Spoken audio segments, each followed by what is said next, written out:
Friends, બાળકો માટે તમારે ફ્રેન્ચ ફ્રાય બનાવવી છે પણ બજાર જેવી નથી બનતી. Hello friends, welcome to kitchen art. Friends, આજે આપણે બજાર જેવી ખૂબ જ ક્રિસ્પી એવી ફ્રેન્ચ ફ્રાય બનાવતા શીખીશું. તમને તેના અવાજથી જ ખ્યાલ આવી જશે કે આપણી ફ્રેન્ચ ફ્રાય છે એ કેટલી ક્રિસ્પી બની છે. સાથે બનાવીશું તેનો સ્પેશિયલ મસાલો, જેનાથી એકદમ બજાર જેવી જ ઘરે તમે ફ્રેન્ચ ફ્રાય બનાવી શકશો. રેસિપી સારી લાગે તો લાઇક અને શેર કરજો.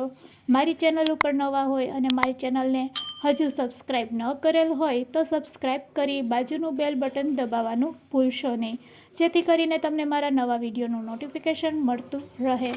તો ફ્રેન્ચ ફ્રાય બનાવવા માટે અહીંયા આપણે ફક્ત 2 બટેટા લેશું અને 2 બટેટામાંથી આજે આપણે એકદમ ક્રિસ્પી અને બજાર જેવી ફ્રેન્ચ ફ્રાય બનાવીશું. તેના માટે આપણે 6 ટિપ્સ ફોલો કરવી પડશે. જો તમે આ 6 ટિપ્સ ફોલો કરશો તો પહેલી જ વારમાં તમારી એકદમ બજાર જેવી ક્રિસ્પી ફ્રેન્ચ ફ્રાય બનીને રેડી થશે અને બાળકો માટે ક્યારેય પણ બજારમાંથી ફ્રેન્ચ ફ્રાય ખરીદવી નહીં પડશે. તો ફ્રેન્ડ્સ, આ રીતે 2 બટેટાની છાલ આપણે દૂર કરી લેશું અને છાલને દૂર કર્યા પછી ફ્રેન્ચ ફ્રાય બનાવવા માટે આપણે બટેટાને કઈ રીતે કટ કરશું તે પણ જાણીશું.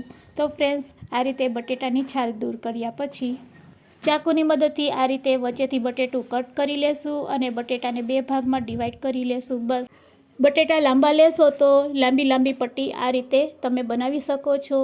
તો ફ્રેન્ડ્સ, ખૂબ જ સહેલાઈથી આ રીતે આપણે ચાકુની મદદથી લાંબી બટેટાની ચિપ્સ બનાવીને રેડી કરી લેશું. તો તમે તેની થિકનેસ પણ જોઈ શકો છો. બસ આ રીતે બધા બટેટામાંથી આપણે બટેટાની લાંબી પટ્ટી બનાવીને રેડી કરી લેશું. અને જો ફ્રેન્ડ્સ, તમે ડાયરેક્ટ જ આ રીતે પટ્ટી બનાવીને બટેટા તળશો તો તેનું રિઝલ્ટ નહીં મળશે.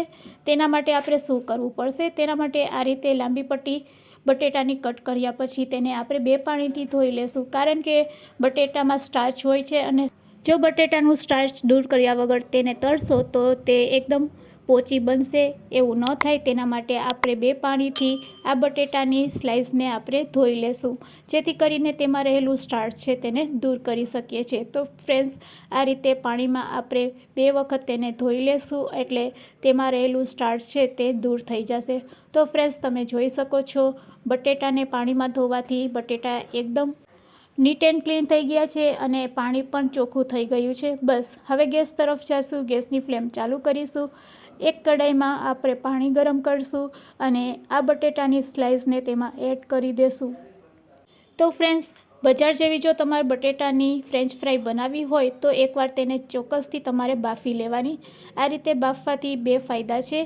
એક તો આપણે જ્યારે ફ્રેન્ચ ફ્રાય તળશું ત્યારે તે એકદમ ઉપરથી ક્રિસ્પી બનશે અને બીજો ફાયદો એ છે કે તે ઝડપથી તળાઈ જાય છે.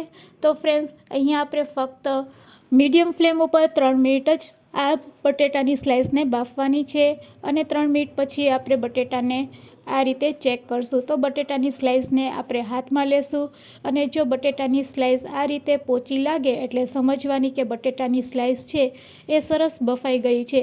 એટલે કે અહીંયા આપણે 60% જેટલી જ બટેટાની સ્લાઇસને બાફવાની છે. હવે આપણે ગેસની ફ્લેમ બંધ કરી દઈશું અને બટેટાની સ્લાઇસને આ પાણીમાંથી આપણે દૂર કરી લેશું અને એક કોટનના કપડા ઉપર આ રીતે સૂકવી દેશું. ફ્રેન્ડ્સ, આ રીતે બટેટાની સ્લાઇસને 1 કલાક માટે આપણે સૂકવીને રાખી દઈશું એટલે બટેટામાં રહેલું બધું મોઇસ્ચર છે તે દૂર થઈ જશે અને પછી તમે તેને તળશો તો તે એકદમ ઉપરથી ક્રિસ્પી બનશે અને ઝડપથી તળાઈ જશે.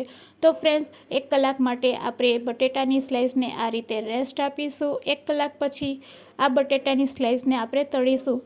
હવે તમારે એ જાણવાનું છે કે બટેટાની સ્લાઇસને કઈ રીતે તળશો. તો ફ્રેન્ડ્સ, તેના માટે પણ એક ટ્રીક છે. તો 1 કલાક થઈ ગઈ છે અને અહીંયા આપણી બધી બટેટાની સ્લાઇસ છે તે સુકાઈ ગઈ છે. તો ચાલો હવે આપણે તેને તળીશું. તો ગેસની ફ્લેમ ચાલુ કરીશું અને એક કઢાઈમાં આપણે તેલ ગરમ કરીશું. તેલ સારું એવું ગરમ થઈ ગયું છે કે નહીં તેને આ રીતે આપણે ચેક કરશું. તેલ સારું એવું ગરમ થઈ જાય પછી આપણે બધી બટેટાની સ્લાઇસ છે તે તેમાં એડ કરીશું. ફ્રેન્ડ્સ, અહીંયા તમારે એક વાતનું ખાસ ધ્યાન રાખવાનું છે કે તેલ સારું એવું ગરમ થઈ જાય પછી આપણે ગેસની ફ્લેમ મીડિયમ કરી દઈશું અને મીડિયમ ફ્લેમ ઉપર આ ચિપ્સને તળવાની છે. તો ફ્રેન્ડ્સ, જ્યારે તમે તળો ત્યારે ગેસની ફ્લેમ મીડિયમ રાખવાની અને મીડિયમ ટુ લો ફ્લેમ ઉપર આ રીતે ધીરે તમારે તેને તળવાની. જો તમે આ રીતે ધીરે ફ્રેન્ચ ફ્રાયને તળશો તો તેનો રિઝલ્ટ ખૂબ જ સરસ આવે છે. અને હા ફ્રેન્ડ્સ, ફ્રેન્ચ ફ્રાઈને આપણે 2 વખત તળશું, કારણ કે જો તમારે પર ઉપરનું ક્રિસ્પી જોતું હોય તો ફ્રેન્ચ ફ્રાઈને 2 વખત ખાસ તળવાની.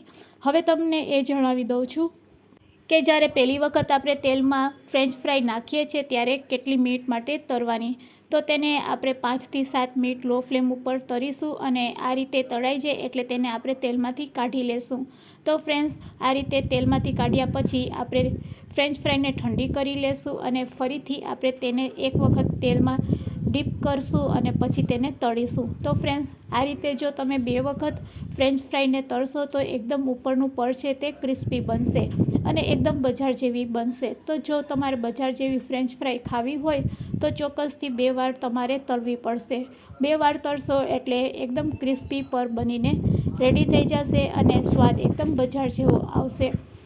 તો ફ્રેન્ચ ફ્રાઈને તળ્યા પછી ફ્રેન્ચ ફ્રાઈને બજાર જેવો ટેસ્ટ આપવા માટે આપણે એક સિક્રેટ મસાલો રેડી કરીશું અને એ સિક્રેટ મસાલો કઈ રીતે બનાવાય તેની પણ હું રીત આગળ જણાવીશ. તો ફ્રેન્ડ્સ, આ રીતે તમે મીડિયમ ટુ લો ફ્લેમ ઉપર ફરીથી ફ્રેન્ચ ફ્રાઈને તળશો એટલે એકદમ ફ્રેન્ચ ફ્રાઈ છે તે 2 મિનિટમાં જ ક્રિસ્પી થઈ જાય છે. તો તમે તેનો કલર જોઈ શકો છો. આ રીતે ગોલ્ડન બ્રાઉન કલરની ફ્રેન્ચ ફ્રાઈ તળાઈ જાય એટલે આપણે તેને તેલમાંથી કાઢી લેશું. તો અહીંયા આપણી ફ્રેન્ચ ફ્રાઈ છે એ તળાઈને રેડી થઈ ગઈ છે અને હવે તેને તેલમાંથી આપણે દૂર કરી લેશું. તો ફ્રેન્ડ્સ, આ રીતે જો તમે ફ્રેન્ચ ફ્રાઈ બનાવશો તો ગેરંટી છે કે તમારે બજારમાંથી ક્યારેય લાવી નહીં પડશે અને બાળકોની જે ડિમાન્ડ હોય છે તે પણ તમે ઝડપથી પૂરી કરી શકો છો. એક વખત તળીને તમે ફ્રીજમાં પણ તેને સ્ટોર કરી શકો છો. જ્યારે બાળકોની ઈચ્છા થાય ત્યારે તમે તેને આ રીતે ફ્રેન્ચ ફ્રાઈ તળીને તમે તેમને ખવડાવી શકો છો. તો ફ્રેન્ડ્સ, અહીંયા આપણી ફ્રેન્ચ ફ્રાઈ તળાઈ ગઈ છે. ગેસની ફ્લેમ આપણે બંધ કરી દઈશું. બજાર જેવી ફ્રેન્ચ ફ્રાઈ બનાવવા માટે અહીંયા આપણે એક સ્પેશિયલ મસાલો બનાવીશું. તેના માટે આપણે કાશ્મીરી લાલ મરચું પાવડર, થોડુંક સંચર અને થોડુંક મીઠું એડ કરશું. આ બધા મસાલાને આપણે આ રીતે મિક્સ કરી લેશું. હવે બસ આપણે જે ફ્રેન્ચ ફ્રાઈ બનાવેલી છે તેના ઉપર આપણે આ મસાલાને સ્પ્રેડ કરી દઈશું, જેથી કરીને એકદમ બજાર જેવો ટેસ્ટ આવશે. તો ફ્રેન્ડ્સ, અહીંયા આપણી ફ્રેન્ચ ફ્રાઈ પણ રેડી છે, મસાલો પણ રેડી છે. તો મસાલાને આપણે ફ્રેન્ચ ફ્રાઈ ઉપર આ રીતે સ્પ્રેડ કરી દઈશું અને હાથેથી મિક્સ કરી લેશું. તો એકદમ ક્રિસ્પી અને અંદરથી સોફ્ટ એવી બજાર જેવી ફ્રેન્ચ ફ્રાઈ રેડી છે સર્વ કરવા માટે. આ ફ્રેન્ચ ફ્રાઈના અવાજથી તમને ખ્યાલ આવશે કે આપણી ફ્રેન્ચ ફ્રાઈ છે એ કેટલી ક્રિસ્પી બનેલી છે. તો તેને હવે આપણે સર્વિંગ પ્લેટમાં લઈ લેશું અને ટમેટો કેચઅપ સાથે સર્વ કરીશું. તો બજાર જેવી એકદમ ક્રિસ્પી અને સોફ્ટ એવી ફ્રેન્ચ ફ્રાઈ રેડી છે સર્વ કરવા માટે. બજાર કરતાં અડધા ભાવમાં ઘરે જ બનાવો આ રીતે ફ્રેન્ચ ફ્રાઈ. તો ફ્રેન્ડ્સ, આજની મારી રેસીપી તમને કેવી લાગી તે કમેન્ટ્સમાં જરૂરથી કહેજો અને રેસીપી યુઝફુલ લાગી હોય તો તમારા ફ્રેન્ડ્સ, મિત્ર અને ગ્રુપમાં શેર કરવાનું ભૂલશો નહીં. Thanks for